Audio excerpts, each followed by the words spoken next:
Hello there, and welcome to the How to Market Your Horse Business podcast. I'm so glad you're here with me today. My name is Denise Alvarez, and I have the honor and pleasure of hosting you here each week on the podcast. And just in case we're new friends, I'll briefly tell you about myself, and then we will jump into the topic of today's podcast.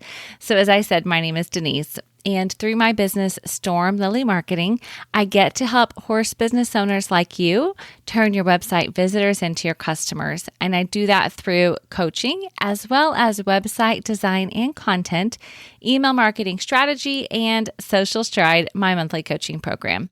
I do each of these things because I want to serve you and help you do more of what you enjoy doing, being out in the barn, out with the horses, or perhaps out also serving equestrian businesses.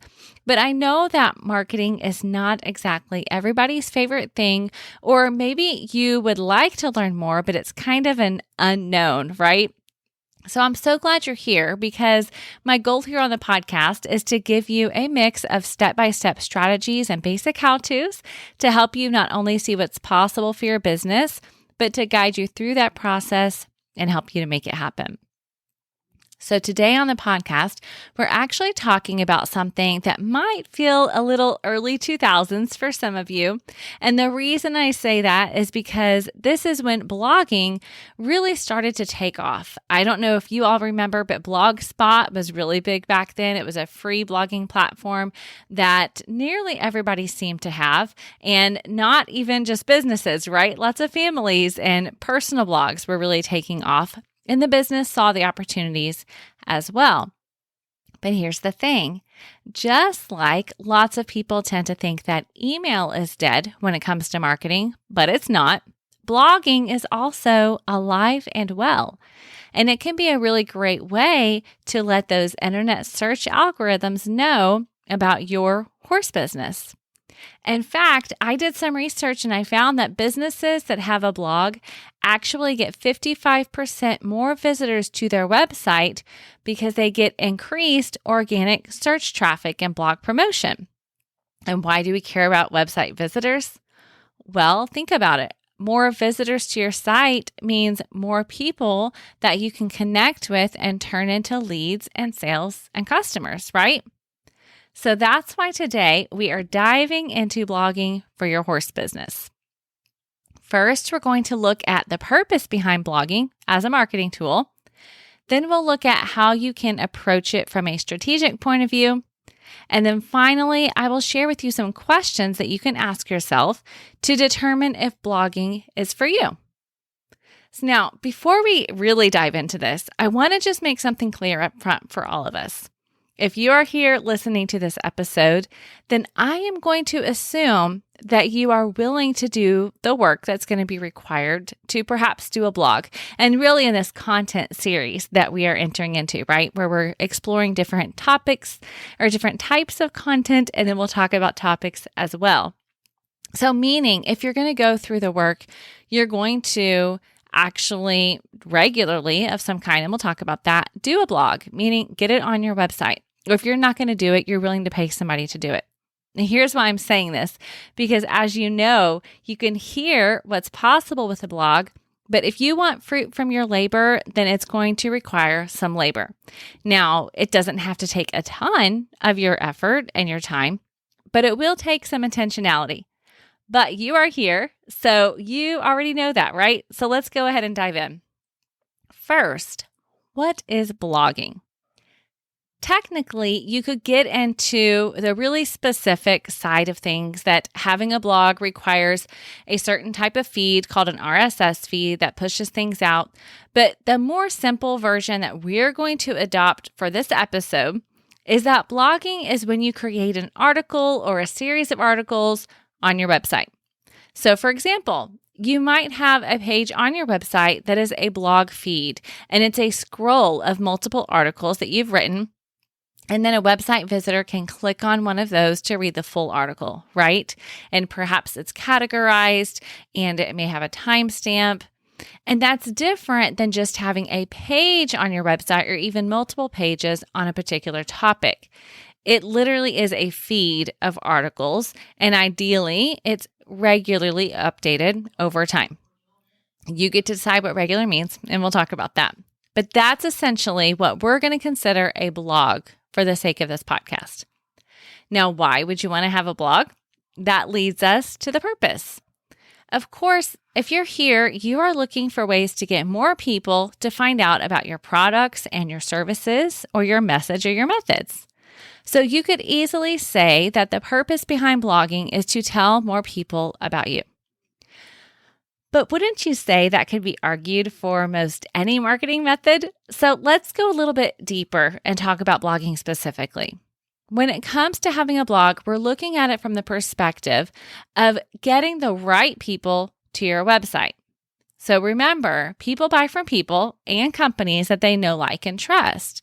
And just like we've talked about with social media, blogs are not a place for you to just sell and tell about your offerings, right? If each of your blog articles are all about your products or all about your services, people will quit reading them, right? They don't have a ton of value. Now, certainly you're going to build that into your strategy, but the purpose of your blog should be education, or for some of you, it may be just engaging content. But regardless of the area of the equine industry you're in, blogging is an opportunity for you to put free value out into the world in order to build trust with a larger audience that will ultimately turn into your buyers and your customers. So why do blogging? To bring more of those right people to your website, and those right people will be a fit for your products and your services because of the content that you're going to create, right? That's going to be your filter. Now, blogging does also serve a purpose in terms of search engine optimization. Some of you know that is SEO, meaning as you provide regular free education on content that search engines have access to, it's public, right? Then your website and your blog articles are going to be more likely to show up in search results when people are looking for the subject that your article is talking about, right? So for example, if you breed Morgan horses and you are writing content that's all about Morgans, then you're increasing the chances that when people are doing research on the breed, that they're going to find your website. So why do blogs help you get found? Well, there's two reasons, essentially. One, it's going to give more opportunities for those search engines to pick up your website. Meaning, if you have a website that has 5 or 10 pages, then you have 5 or 10 pages that Google or other search engines can index, right? They can put those literally into their index of searchable content. Now, if you have a website that has 5 to 10 pages, but you also have 20 blog articles, then you actually have 30 pages to be indexed, right? So you're giving them more to feed off of and more to search and more to find you. Number 2, it helps to keep your website looking current. Remember, I talked about regularly updating it. One of the key factors that Google has said it uses to bring in search results is the relevance of a website. And yes, relevance to the topic, but also if it's currently relevant, right? So if you haven't updated your website in a number of years and made no page updates, made no new blog articles, then it's actually less likely to be picked up when people are doing searches for things related to your business. Now, granted, if they're searching for your business name, yes, they're most likely going to find you. But we're talking here about coming up in search results for people looking for topics and subjects related to your business. So that's how it has an SEO function as well. So we've talked about what it is. We've talked about the purpose. What about your strategy? Now, here's the good news. Even though you've heard me say regular, you do not have to create a whole bunch of content on a bunch of different platforms in order for you to be relevant to your best fit audience. Instead, blogging gives you an opportunity to repurpose your content. Now, notice I did not say reuse your content because I do want you to pay attention to the different platforms when you are copying and pasting, so to speak. You're going to do some editing. So let's look at what this could look like, right? What is one way that you could use a blog post and then make it a part of your overall marketing strategy? Let's say you're going to do one blog post a month. Let's actually get super granular here, and we're going to hone in on a specific business type. And if this is not descriptive of your business, that's okay. Just picture yours here.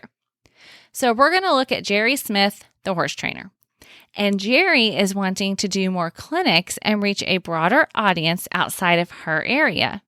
So let's look at how Jerry could use blogging as a part of her marketing mix with her emails and social and potentially YouTube. Now, again, remember, even as I say this, you do not have to be doing all of these things. I'm just showing you what it could look like. Do a structure that works well for you and your team or your schedule. Okay, back to Jerry. So the first of the month, perhaps Jerry is going to publish a video on YouTube showing how you can teach your horse to back up from the ground. So she's going to talk about the importance of that, and then she's going to show how she teaches it and maybe even share a couple of different variations that people can take and use. After Jerry publishes that video to YouTube, she then goes to her website and creates a new blog post where she literally can embed the video from YouTube. So YouTube gives you a code and you can put it right there on the blog post. So you're not having to create a new video. And then she just provides an outline or maybe even a transcription as the text of the blog post. Now on that page, she would give everyone that comes there an opportunity to sign up for her emails so they could be the first to know when a new video is published. And then, of course, she's going to send them a super valuable freebie as extra incentive and as a thank you for joining that list. Okay, so she did the YouTube video. She put it on her blog. And then she's going to email her list and say, hey, there's a new video. Here's the topic. Here's the problem I'm solving. Here's how you can watch it. And she's going to link to the video by giving a direct link to her blog post, right? To get more people to her website.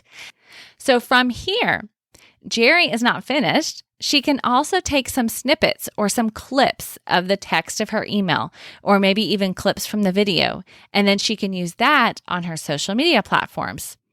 For some of that, she might invite people to join her list. Maybe she's going to use some of that content to invite people to watch the full video on YouTube, or maybe she's just going to make it an educational snippet, right? And that's it, just value and just serving.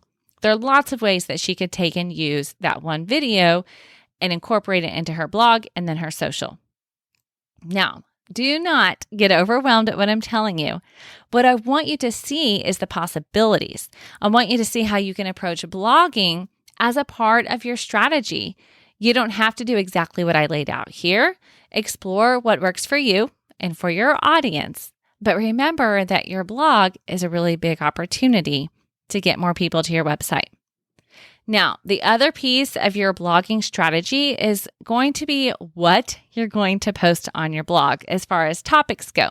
So I do have an episode coming up in the next few weeks as a part of this content series, and we will dive into how you can come up with content ideas then. So right now, this is just about your overall strategy, okay? But we'll get there. Now, let's close out this episode with a few questions that you can ask yourself to decide if a blog is right for your horse business. Because you know that I'm here to tell you ideas, I'm here to tell you how things can work and how things can look, but it's not the same for everybody. And I want you to make a clear decision to know if this is something for you and if this is a right fit for you. Okay, so here's some questions that you can ask yourself.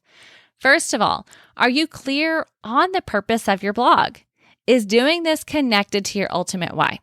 For example, Jerry, our horse trainer, she knows that in order to get a broader reach, then she has an audience of people online that she can connect to. And by doing these videos and doing these blog posts, she's building trust and authority.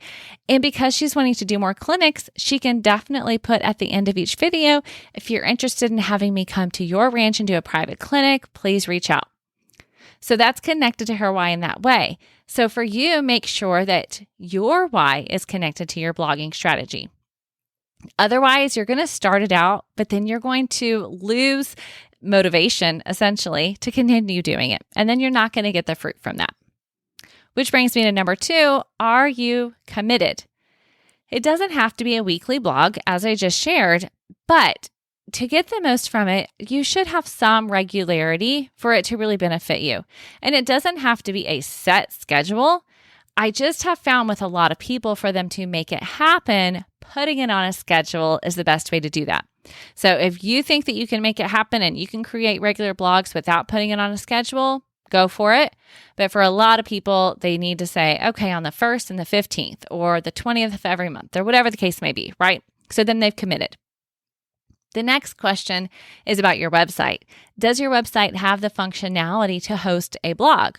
Now, most website platforms do have this functionality, but if it's not been set up for you when they built the website, whoever did it for you, if you did it yourself, then you might need to have somebody go in and see if there's some things that should be customized so that it matches the look of your website and matches the feel that you're going for in terms of how it's organized and how people get to it. Okay, one more question for you. If you don't have the time to create blog posts, but blogging is something you want to explore, are you willing to get help to do it? It's okay if you're saying, I cannot do this, but I want to do it. And so you pay somebody on your team to do it. Perhaps you have a college student in your life that enjoys tech and can help you get this set up. Or perhaps you pay somebody that is a marketer. Either way, make sure that if it's something you want to do and you don't have the bandwidth to do it, that you find somebody that you can trust to help you out. Okay, friends, those are all the questions that you have. Now, I do have one more thing for you. Since your blog will be hosted on your website, it actually might be a good time for you to do an audit of your website, meaning to go back and see if it looks the way you want, if it really is capturing the vision for your business and the heart of your business for people that are coming there to learn more about you. So I actually have an audit that is available to you if you go to stormlily.com/audit, and it is available for purchase at any time. And it's my 5-step process to review your website and create an action plan so that it will work to help you grow your sustainable horse business. Now, you might be saying, do I need an audit? Really, Denise? But here's what I want you to remember. Businesses, especially in the horse industry, are built on relationships. And so if your website is not at the place where it's helping you to build relationships with your potential customers, then I would definitely encourage you to take a look and see what changes you can make to improve that.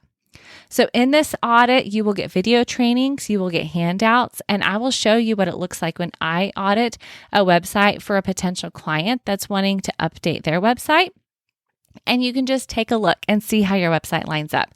So again, stormlily.com/audit is how you can get that. And of course, all of the things I've shared in this episode will be on the show notes at stormlily.com/84. So you can head there anytime as well.